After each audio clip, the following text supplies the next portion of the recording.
Hello everyone, कैसे हैं आप सब और क्या हाल समाचार हैं आपके। देखिए, रिलायंस पावर के जो शेयर है ना, उसमें लगातार हो रही है तेजी और अपर सर्किट भी लग चुका है आज जिस दिन मैं वीडियो शूट कर रहा हूं। तो भैया कहानी क्या है, क्यों लग रहा है अपर सर्किट? तो बहुत सारी न्यूज चल रही है कि इन्होंने अपना कर्ज भी कम किया है, ये डेट फ्री की भी बात कर रहे हैं। तो अब सिर्फ ये सुनकर अगर आप इन्वेस्टमेंट करते हैं तो आप बहुत बड़ी गलती करते हैं, क्योंकि कभी भी इन्वेस्टमेंट करने से पहले कंपनी के पूरे अच्छे बुरे सबको समझना चाहिए। इसका एग्जांपल आप यस बैंक से लीजिए। यस बैंक में बहुत सारा ट्रांसफॉर्मेशन आया था जब यस बैंक राणा कपूर जी के कारण पूरा डूब गया था। फिर उसमें एंट्री होती है एसबीआई की, फिर किस तरीके से यस बैंक चलना शुरू होता है। बट क्या वो मल्टीबैगर रिटर्न दिया? अगर देखा जाए तो ऐसा नहीं है। तो लोग तो दबा के लिए, लोग बाद में स्टक भी हो गए। तो वही चीज हम आज की वीडियो में बताने और सिखाने की कोशिश करेंगे पूरे रिलायंस पावर की कहानी के साथ, जिससे आप खुद के बॉस बन के खुद का डिसीजन ले पाए। लेकिन उसके लिए आपको वीडियो लास्ट तक देखनी पड़ेगी, तभी आप डिसीजन ले पाएंगे। तो कोई भी बाय सेल की रिकमेंडेशन नहीं, हम आपको सिखाएंगे, समझाएंगे और तब आपसे लास्ट में पूछेंगे आप क्या करना चाहते हो। उससे पहले एक चीज आप लोगों को बता दूं कि ये गिरावट और क्या सब बेच दें, तो जो हमने कैसे पकड़ा है, अगर आप चाहते हैं इंट्राडे स्विंग पोजिशनल सीखना, तो 27 मार्च से हमारी स्टॉक मार्केट मास्टर क्लास शुरू हो रही है, जहां पर होली स्पेशल धमाका ऑफर है फर्स्ट 50 स्टूडेंट के लिए। और ऑफर वैलिड है 22 मार्च तक, यानी फर्स्ट 50 स्टूडेंट को 22 मार्च तक वो ऑफर मिलने वाला है। आप 9708094321 पे कॉल कीजिए, किसी को घबराने की जरूरत नहीं है। बेसिक से एडवांस तक सिखाएंगे, क्लास हिंदी में होती है, आपको रिवीजन भी मिलता है, हैंड होल्डिंग सपोर्ट भी मिलता है। यानी 10 दिन जब हम सिखाते हैं ना, उसके बाद 90 दिन का हैंड होल्डिंग देते हैं। और वहां पर ऑफर है वो अलग, साथ में होमवर्क मिलता है, स्टडी मटेरियल मिलता है, स्क्रीनर मिलता है, ट्रेडिंग जनरल मिलता है। ऐसी अनगिनत सारी चीजें हैं जिससे आप सच में एक रियल ट्रेडर बन सको। क्योंकि सब बहुत सारे लोगों के मन में डर होता है, हम हाउसवाइफ हैं, हमने अभी शुरू ही किया है, हमें कुछ पता ही नहीं है। तो बिल्कुल घबराने की जरूरत नहीं है, किसी को कुछ नहीं आता है। अगर आ रहा होता तो 10 में 9 लोग लॉस में नहीं रहते। तो वो दिमाग का फितूर है। तो बेहतर ये रहेगा कि सीख कर समझ कर काम करें, और जो मार्केट में अभी मौका बन रहा है बॉटम में खरीदने का, वो बिल्कुल जाने ना दे। तो कॉल करके सीट बुक कर ले। तो देखिए, रिलायंस पावर ने बयान दिया है कि इस फिस्कल ईयर के एंड तक, यानी मार्च 2024 तक डेट फ्री होने का टारगेट लेकर चल रही है। रिलायंस पावर ने यह भी बताया है कि कंपनी ने successfully 3 bank, ICICI bank, Axis bank और डीसीबी बैंक का लोन सेटल कर लिया है, जिसका टोटल अमाउंट 400 करोड़ है, जो कि टोटल प्रिंसिपल अमाउंट का 30 to 35% है। तो आखिर कैसे किया डेट रिड्यूस, पहले इसको जानते हैं। तो रिलायंस पावर ने 240 करोड़ रुपया रेज किया अपनी इक्विटी होल्डिंग को सेल करके। ये इक्विटी होल्डिंग वीएफएसआई होल्डिंग को बेची गई। रिलायंस पावर ने 20 करोड़ इक्विटी शेयर सितंबर 2022 में 15 रुपए 15 पैसे पर शेयर के भाव पर वीएफएसआई होल्डिंग को सेल किया था, जिसमें 25% शेयर, जिसकी वैल्यू थी 80 करोड़, उसी टाइम इशू हो गई थी। रिमेनिंग 75% एज वारंट इशू हुआ था। वारंट एक ऑप्शन होता है बायर के पास कि वो चाहे तो रिमेनिंग शेयर को सब्सक्राइब करे या ना करे, यानी बायर के पास राइट होता है, कोई ऑब्लिगेशन नहीं। और वही 75% अब मार्च में इक्विटी में कन्वर्ट हुआ है, जिसकी वजह से 240 करोड़ का इनफ्लो आया है रिलायंस पावर में। अब यहां पे 2-3 चीजें हैं समझने की। जैसे जैसे बात बढ़ती जाएगी, चीजों को समझते जाएंगे। आखिर कंपनी के प्रमोटर की नींद जब ये शेयर इतना डूब गया तब क्यों खुला? क्योंकि ऑलरेडी इस शेयर पे समस्या तो बहुत लंबे समय से चल रही थी, और उस लंबे समय में अगर प्रमोटर की नींद पहले खुली होती तो वो एक अच्छे प्राइस पर कहीं ना कहीं, आप देख रहे हो ना ये किस भाव से गिरना शुरू हुआ है आपके सामने, तो ये एक अच्छे भाव पे अपनी पोजीशन को एग्जिट कर सकते थे या अपने स्टेक को सेल कर सकते थे। तो पहला सवाल ये खड़ा होता है कि आखिर इन्होंने अच्छे भाव पर क्यों नहीं किया? आपके दिमाग में क्या है, इन्होंने क्यों नहीं किया, वो कमेंट में बताइएगा। वहीं पर जब स्क्रीनर पे हम जाते हैं तो प्रमोटर होल्डिंग और एफआईआई होल्डिंग में जो वीएफएसआई होल्डिंग की मैंने बात की है, वो मार्च 2024 में 5.12% यहां पर दिख रही है।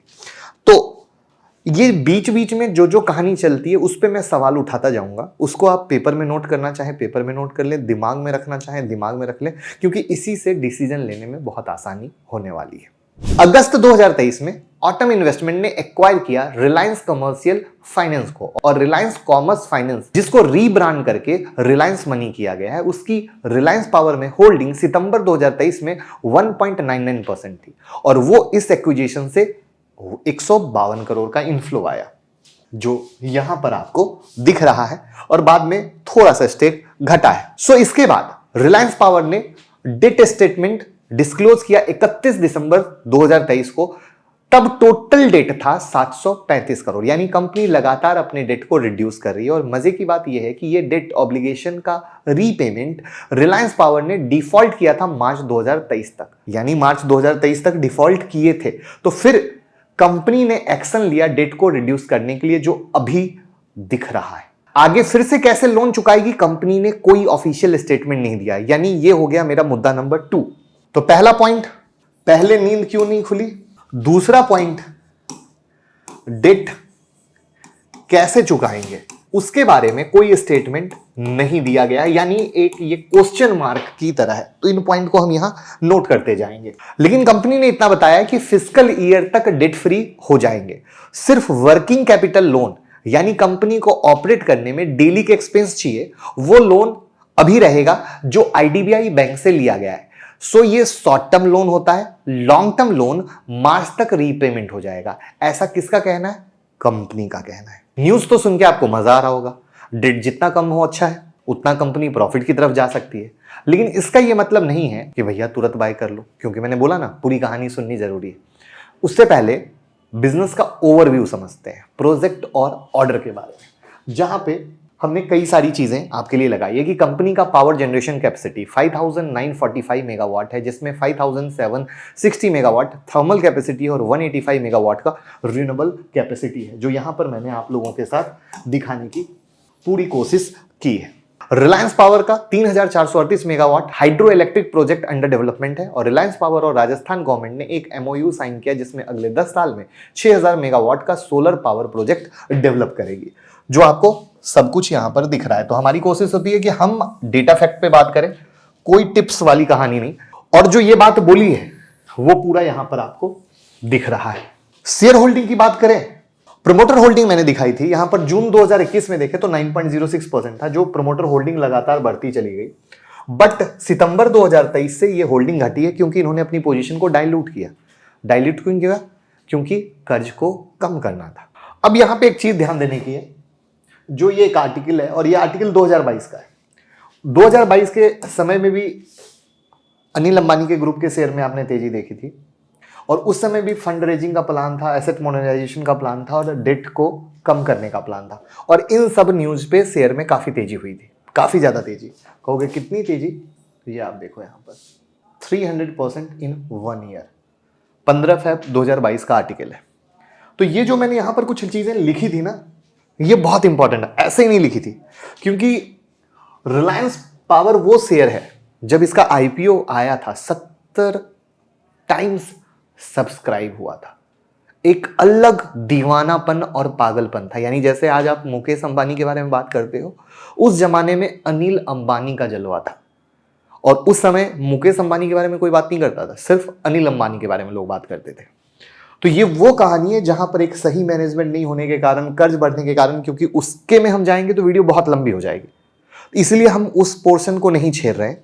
हम सिर्फ ये दिखाने की कोशिश कर रहे हैं कि आपने ये देखा कंपनी कर्ज कम कर रही है, कंपनी खुद को डेट फ्री करना चाहती है, कंपनी किस तरीके से काम कर रही है वो भी ठीक है, बट डेट कैसे चुकाएंगे ये क्लियर नहीं है।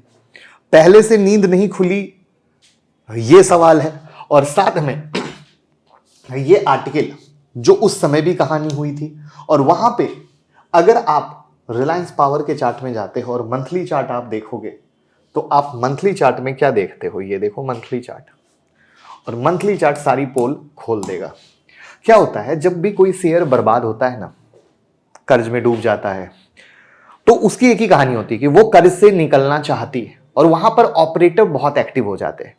प्रोमोटर क्या करेंगे कोई अता पता नहीं है, बट ऑपरेटर बहुत एक्टिव हो जाते हैं, और वहां पर बहुत तेजी मंदी चलने लगती है। जैसे अगर आप देखो, ये वो टाइम फ्रेम था जहां सुपर वाला गिरावट हुआ और फिर यहां तक तेजी हुई। अब इसको मैं आपको वीकली चार्ट से दिखाता हूं।